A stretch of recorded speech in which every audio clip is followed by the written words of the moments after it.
Fala galera, Pedro Pôncio aqui. Cara, eu tenho certeza que você está sendo muito abençoado por essa série de conteúdos chamado Caixa de Ferramentas e pelo gênero literário que eu já falei sobre provérbios e tal, mas vou falar hoje sobre as epístolas. É muito importante você compreender as epístolas e é por isso que eu decidi trazer esse assunto aqui para você.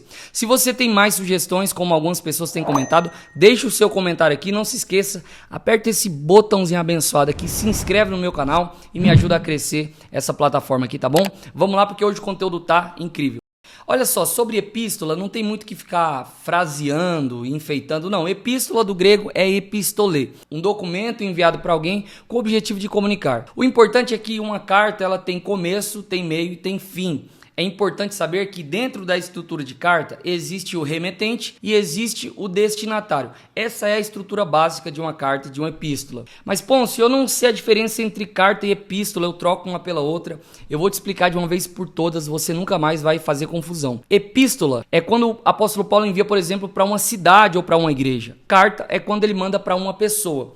Epístola é para uma comunidade. Carta é específico para uma pessoa. Essa é a característica básica da diferença entre as duas. O apóstolo Paulo, a gente fala muito sobre as cartas de Paulo, porque ele escreveu 70% do Novo Testamento. 13 cartas são do apóstolo Paulo. Alguns vão dizer 14 porque querem incluir Hebreus ao apóstolo Paulo, mas a gente sabe que é uma carta anônima. Por mais que eu tenha convicção, eu vou perguntar para ele no céu: Paulo, foi você que escreveu Hebreus, não foi? Ele vai dizer que sim, tenho certeza, mas ela é anônima, a gente não pode dizer que ela é do apóstolo Paulo. Então são 13 cartas e epístolas do apóstolo Paulo e são 8 epístolas chamadas epístolas gerais, que é as que não são do apóstolo Paulo, ou seja, Hebreus, as epístolas de Tiago, de João, de Pedro, de Judas, todas as que não são do apóstolo Paulo são chamadas epístolas gerais. O que é importante você entender é que as epístolas contêm um conteúdo muito precioso. Por quê? Porque os apóstolos, eles leram o Antigo Testamento, fizeram essa leitura e eles escreveram as doutrinas do Novo Testamento. Eles criaram, obviamente, mas inspirados por Deus. Mas eles criaram com uma base teológica. E essa base teológica é o Antigo Testamento. Imaginem eles lendo todo o Antigo Testamento, olhando para as profecias, olhando para aquilo que estava apontando o Antigo Testamento, e eles então começam a entender. O Espírito Santo ilumina o entendimento deles para entender a vontade de Deus. E esses homens agora começam a escrever,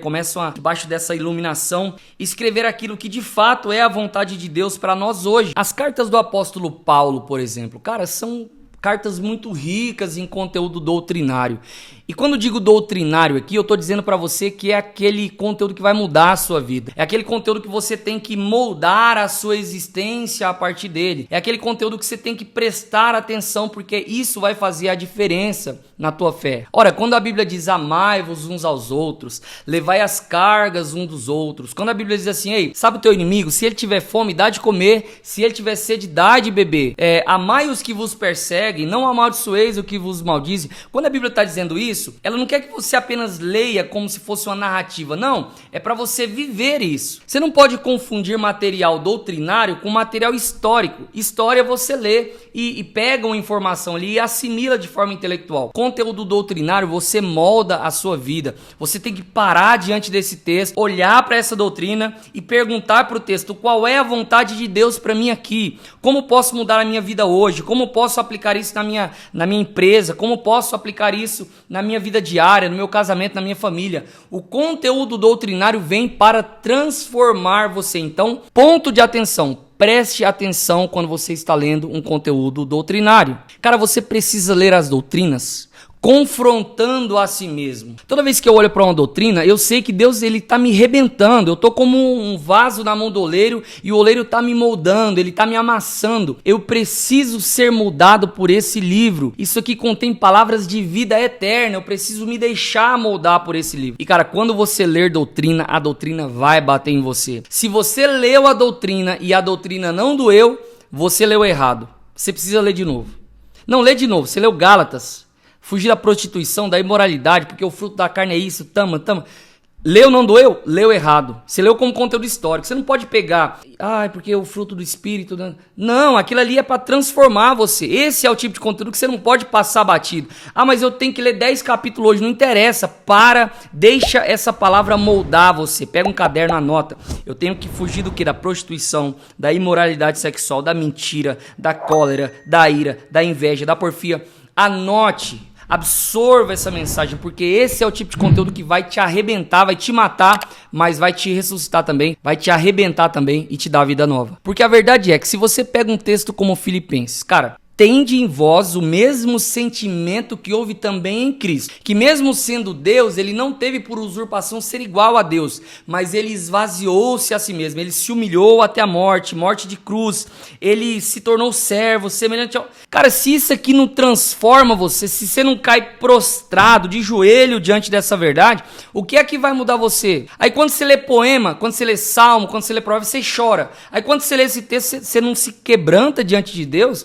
Eu, por exemplo, tenho muita dificuldade em chorar, mas cara, eu saio arrebentado quando eu leio um texto desse, porque o Deus eterno, ele se esvaziou e desceu, ele se esvaziou e se humilhou. E eu, como eu me porto diante desse texto? Como eu me porto diante de alguém dizendo pra mim, cara, Deus se humilhou, você vai se humilhar? Cara, Deus se esvaziou, você não vai dar valor a isso que ele fez? Na encarnação de Cristo, no Deus conosco, vivendo aqui entre nós, fazendo tudo isso para salvar você. Qual é o valor que você dá a isso? Doutrina é isso, é você olhar para o texto e cair de joelhão, com a cara no pó, dizendo assim, Deus, tem misericórdia de mim.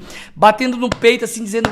miserável homem que sou, Deus, quem vai me livrar dessa morte?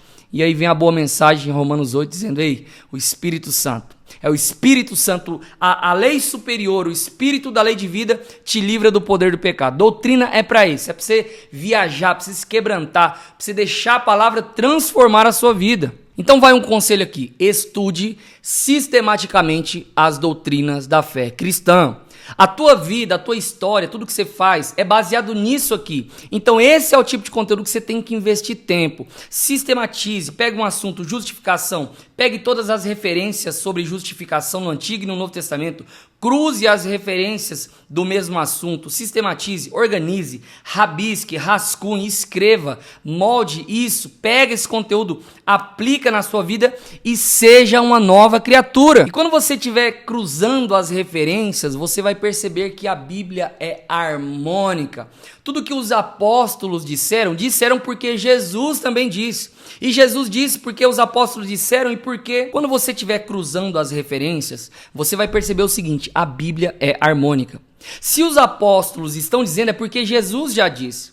E quando Jesus disse, significa que os antigos, os profetas do Antigo Testamento também disseram, e é a mesma coisa, começa a conectar os apóstolos com Jesus e os profetas do Antigo Testamento, e Deus se revelando no Antigo Testamento, é uma mensagem só. Você precisa parar, investir tempo, investigando cada palavra, sistematizando para que isso faça um sentido, porque fazendo sentido vai mudar a tua mente, metanoia, e também metamorfose, ou seja, você vai mudar a forma de agir, de pensar e de viver no seu dia a dia. Cara, imagina você estudando Romanos, você estudando Romanos, estudando a justificação, estudando a expiação. Eu quero entender sobre o primeiro Adão, quero entender sobre o segundo Adão. Eu vou entender sobre o pecado, Romanos 7. Eu quero estudar sobre a antropologia, o pecado afetando o homem, trazendo a queda. Depois vem o projeto, a redenção.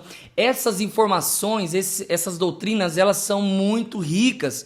É conteúdo para uma vida inteira aqui na Terra e para a eternidade. Não se esgotar esse assunto. A obra de Cristo é tão perfeita, a obra de Cristo é tão harmônica, ela é tão rica, tão plural, que a gente fica maravilhado diante dessas doutrinas. E é isso que você tem que entender. Doutrina foi feita para gastar tempo. Vou refazer a minha proposta. Doutrina foi feita para investir tempo. Porque, cara, com doutrina nunca é gasto de tempo, é sempre investimento. Aí você vai estudar Hebreus, vai entender que Cristo é superior a Moisés, Cristo é superior a Melquisedeque, Cristo é superior ao Antigo Testamento, à lei, Cristo é superior aos profetas, Cristo é superior à própria Arca da Aliança, ele é superior aos rituais que faziam simbolismo a ele, que apontavam para algo que viria. Cristo Hebreus é isso, Cristo é superior. Você precisa estudar essas doutrinas. Efésios, quando você estuda Efésios, o tema é a igreja. Você vai estudar Efésios sabendo que no capítulo 1 fala sobre a manifestação de Cristo na história, de como os principados e potestades não sabiam, mas o projeto era a igreja no capítulo 1. E aí você vai ver no capítulo 4 a unidade da igreja, os dons ministeriais, os apóstolos, pastores e mestres. Você vai estudar Efésios 6, você vai estudar sobre as ferramentas, as armaduras que Cristo deu para empoderar a sua noiva. Cara, então é sobre isso. É sobre você olhar para as doutrinas e não vê-las como um conteúdo histórico. Você não pode passar o olho por uma doutrina e achar que está tudo bem. Você tem que se dobrar diante dessa verdade. Cara, não é poema. Você não pode ler como Gálatas aqui, é Romanos, é Efésios, é Colossenses. Não são poemas. E se são doutrinas, o que eu faço com doutrina? Vou dizer mais uma vez, sim. Se é doutrina, você lê. Se é doutrina, você sistematiza. Se é doutrina, você se prostra. Você baixa a sua cerviz, quer baixar a cabeça, meter a cara no pó, rasgar as vestes no sentido metafórico e você dizer: Deus, eu vou viver isso aqui. Deus, eu tô lutando contra a minha carne, mas eu vou viver a tua palavra. É isso. Então vamos fazer um combinado aqui? Combinado não sai, cara. Eu vou fazer um pacto contigo agora. Vou fazer uma aliança com você. Nós nunca mais faremos leitura corrida de doutrina. Sempre que for doutrina, a gente não vai ler igual ler um jornal. Não, a gente vai parar. A gente vai deixar essa mensagem penetrar no nosso coração, na nossa alma. E nós vamos pegar aquela mensagem e nós vamos entender que essa estrutura literária de epístola foi feita justamente para a gente ser transformado. Então Romanos 12 fica aí. Não vos amoldeis a este mundo, mas transformai a vós, não aos outros, a vós, pela renovação do vosso entendimento, para que a gente experimente qual seja a boa, agradável e perfeita vontade de Deus. Cara, então é isso. Muito obrigado por assistir até aqui. Esse conteúdo é de fato muito precioso. Não é porque é meu, é porque é a Bíblia Sagrada. Ela é linda, ela é maravilhosa. Se você gostou desse conteúdo, dá o seu like, não deixa de compartilhar com um amigo e, claro, se inscreve aqui no canal se você ainda não se inscreveu. Deus abençoe.